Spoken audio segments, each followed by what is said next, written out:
Hello सांग मैंने आज आसतु देखा गोटे मूषा और सन्यासी गप। हेले ता पूर्वर वीडियो को गोटे लाइक और चैनल को सब्सक्राइब कर दियंतु। गोटे जंगल रे जड़े सन्यासी बास करते। से जेपरी धार्मिक थिले सेहीपरी नीतिनिष्ठ थिले। दिने सन्यासी जनक तपस्या करुवा समय हठात तांको सामने एक मूषा आकाश मार्गरू खसी पड़ा।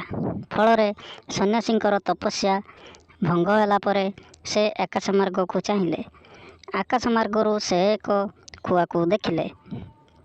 कुआ को देखी जानीपारे जे कुआ पाटिरू मूषाटी खसी पड़ी। मूषाटी शिकारी कुआ निकटरू खसी पड़ू सन्यासींकर मूषा प्रति दया हैला। से मूषा को निज आश्रम रे पालिबा को चाहिए। आश्रम रे पूर्वरु एक बिराड़ी रोहुतिला। सन्यासी द्वारा प्रदत्त खाद्य खाई बिराड़ीटी बेस हृष्टपृष्ट हो जाइथिला। बिराड़ीर तो मूषा हेउछि प्रधान खाद्य।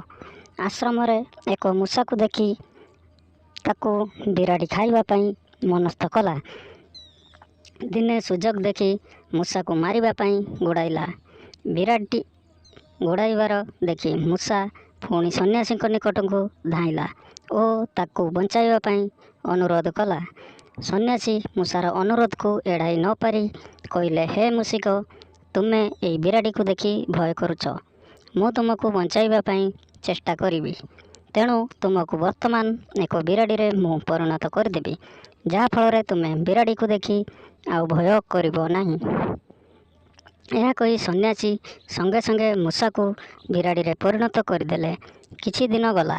मूषाटी बिराड़ी रूप धारण करी आश्रम रे रोहुଥାଏ। दिने हठात आश्रम निकटर एक कुकुर बुलुथुवार देखागला। बिराड़ी कुकुर तो आजन्मरू शत्रु। आश्रम रे बिराड़ी को देखी कुकुर ताको मारिबा पई गोड़ाइला। कुकुर कबलरू रक्षा पाइबा पई बिराड़ी जाई सन्यासी निकटरे पुणी थरे पहुँचला। कुकुर कबलरू बिराड़ी को रक्षा करने को जाई सन्यासी बिराड़ी को कुकुर रे परिणत करदेले। कुकुरटी सामने आउ एक कुकुर को देखी संगे संगे आश्रम छाड़ी पलाइला।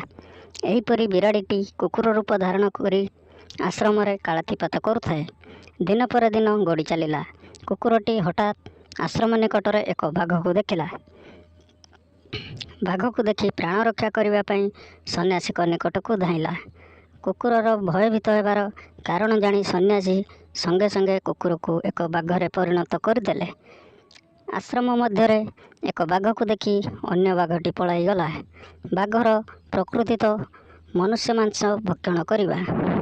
से बा एथिरु किपरि बाजिब। बाघटी सन्यासी को दिने आक्रमण करने पई उद्यत हैला। बाघर एपरी आचरण देखी सन्यासी संगे संगे बाघ को मूषारे परिणत करदेले। मूषाटी तार पूर्व अवस्था फेरी पाइला। तेणु कौनसी व्यक्ति को कदापि अत्यधिक परिमाण रे विश्वास करनेबा उचित नहीं। समय सुजोग देखी सही व्यक्ति ही तुमको विपद रे पकाई थाए। ठीक जेमिति मूषा रूपी सिंहटी सन्यासी को असल बाघर रूप देखाई देइथिला।